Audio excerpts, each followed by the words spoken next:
ராமலிங்க அடிகளாரையும் பாதம் பணிந்து அவையின் பெரியோர்களை வணங்கி என் உரையை துவங்குகிறேன். சங்கத்தமிழ் பொங்கி வர, சந்தனயம் கொஞ்சி வர, சன்மார்க்கம் சொல்ல வந்த வள்ளல் யார்? மண்ணில் உள்ள உயிர்களை எல்லாம் தன்னுயிர் போல் எண்ணிய மாண்புகள் பெற்ற வள்ளலார் யார்? மூட நம்பிக்கையில் மூழ்கி கிடந்த சமூகத்தை போக்க சமத்துவம் பேசிய வள்ளல் யார்? சிற்றுயிர்களை கொன்று தின்ற சிற்றறிவாளர்களை மட்டும் சீற்றத்துடன் தள்ளி வைத்த வள்ளல் பெருமான் யார்? பட்டினியில் சோறு கிடந்த மக்களுக்கெல்லாம் பசிக்கு நொந்து நொந்து உணவளித்த வள்ளல் பெருமான் யார்? கல்லிலும் செம்பிலும் காணாத இறைவனை கருணையில் கண்டெடுத்த வள்ளல் பெருமான் யார்? காலம் கடந்தும் இன்றைக்கு இந்த மேடையில் வள்ளலார் போற்றப்படுவதற்கான அடிப்படை காரணம், எல்லா உயிர்களிடத்திலும் அன்பு வேண்டும். அன்றைக்கு பசி, கொடுமை, ஜாதிய மத ஏற்றத்தாழ்வால் வள்ளல் பெருமான் தேவைப்பட்டார். இன்றைய 21ஆம் நூற்றாண்டிற்கு வள்ளலார் தேவையா? இன்றைய 21ஆம் நூற்றாண்டிற்கு தான் வள்ளலார் மிகவும் தேவை. காரணம், இன்றைக்கு அறிவு இருக்கிறது, அறம் இல்லை. அறிவியல் இருக்கிறது, அன்பு இல்லை. இணக்கம் இருக்கிறது, இறைவன் இல்லை, இறையருள் இல்லை, கருணை இல்லை. ஆக வள்ளலார் இன்றைக்கு மிகவும் தேவை என்பதற்கான அடிப்படை காரணங்களுள் நான் கருதியது, இன்றைய இளைய தலைமுறையிடம் இருக்கும் தீய பழக்கங்கள், எதிர்மறையான எண்ணங்கள், மூட நம்பிக்கைகள், தற்கொலை எண்ணங்கள் வளர்ந்துவிட்டது. உலக அறிஞர்கள் எல்லாம் ஓதாமல் ஒரு நாள் இருக்க வேண்டாம், ஒருவரையும் பொல்லாங்கு சொல்ல வேண்டாம், மாதாவை ஒரு நாள் மறக்க வேண்டாம், வேண்டாம் வேண்டாம் வேண்டாம் என்று நேர்மறை கருத்துக்களை கூட எதிர்மறையாக தான் கூறினார்கள்.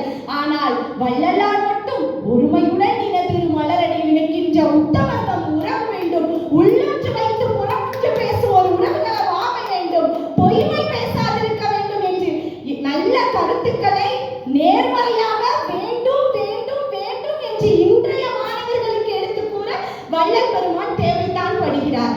இன்றைய உலகம் எப்படி இருக்கிறது? ஆவணக்கொலை, உலகில் போர்கள், மனிதநேயம் குறைந்து விட்டது. கற்பனை செய்து பாருங்கள், உங்களுடைய உணவு பாத்திரத்தில் ஒரு ஈ வந்து அமர்கிறது என்றால் சோற்று பாத்திரம் சுவரில் அளிக்கப்படும். வள்ளல் பெருமானுடைய உணவு பாத்திரத்தில் ஈ அமர்ந்தால் அந்த ஈக்கு உணவு பாத்திரத்தை சொத்து பத்திரமாக மாற்றி கொடுத்து விடுவார். அந்த இரக்கமும் நற்பண்பும் பண்பும் இன்றைக்கு வளர வள்ளல் பெருமான் தேவைப்படுகிறார். தன்னால் ஐந்தறிவு படைத்த ஒரு மிருகத்திற்கு, மாட்டிற்கு துன்பம் நேர்ந்தது என்பதை உணர்ந்து அதனுடைய கால்களை பிடித்து என்னால் உனக்கு இந்த துன்பம் என கண்ணீர் மல்க கூறிய அந்த கருணை இன்றைக்கு வளர வள்ளல் பெருமான் தேவைப்படுகிறார். அது மட்டுமா, அன்றைக்கு அந்த காலகட்டத்தில் உணவளித்த இடங்களுக்கெல்லாம் சத்திரம் என பெயர் வைத்தார்கள். ஆனால் வள்ளலார் மட்டும் சத்திய தர்மசாலை என பெயர் வைத்தார். அதற்கான காரணம் என்ன என்று சற்று சிந்தித்து பார்த்தோமா? அவர் சத்திய தர்மசாலை என பெயர் வைத்ததற்கு அடிப்படை காரணம், அதனுடைய நோக்கம் உணவருந்திய பின்பு உறங்குவதற்கான இடம் மட்டுமல்ல, உணவருந்திய பின்பு ஞானத்தை நோக்கி பயணிப்பதற்கான ஒரு இடம். அதனால்தான் வள்ளலார் சத்திய தர்மசாலை என பெயர் வைத்தார். அவருடைய அதிகபட்ச ஆசை, இதுவரை கலை கற்றுக் கொடுத்த கற்பனை கதையெல்லாம் கண்மூடி மண்ணுக்குள் போக வேண்டும். அதாவது புராணங்களும் இதிகாசங்களும் சொல்லிக் கொடுத்த மூட நம்பிக்கைகள் மட்டுமல்லாமல், பிற மனிதன் உனக்கு தீங்கு செய்தால் கூட நீ அவனுக்கு நன்மை செய்ய வேண்டும், ஏழையின் சிரிப்பில் இறைவனை காண வேண்டும், கோயில்களில் விளக்கேற்றுவதை விட ஒரு ஏழையின் வீட்டில் உணவு மூலம் விளக்கேற்ற வேண்டும். இப்படி அடிப்படை கொள்கைகளை நாம் கடைபிடித்தால் வள்ளலாருடைய ஆசை நிச்சயம் இன்றைக்கு நிறைவேறும். வள்ளல் பெருமான் இன்றைக்கு தேவை. ஆனால் அந்த தேவையை நிறைவேற்ற முடியுமா? நிச்சயம் முடியும்.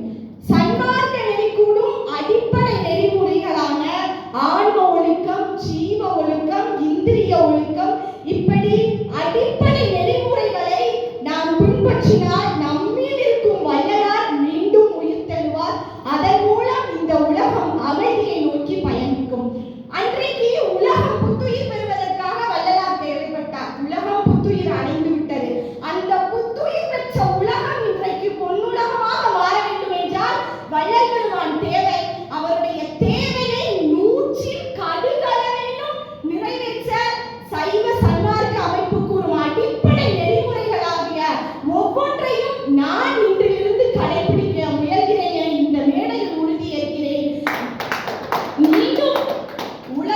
அமைதி பெற வேண்டும், உலகில் பசியின்மை போக வேண்டும், எல்லா உயிர்களிடத்திலும் அன்புடன் செயல்படுவோம், வள்ளலார் கூறிய அற கருத்துக்களை பின்பற்றுவோம் என்று கூறி வாய்ப்பளித்த வைக்கும் தமிழை வளர்த்த வள்ளல் பெருமானின் ராமலிங்க அடிகளாரின் பாத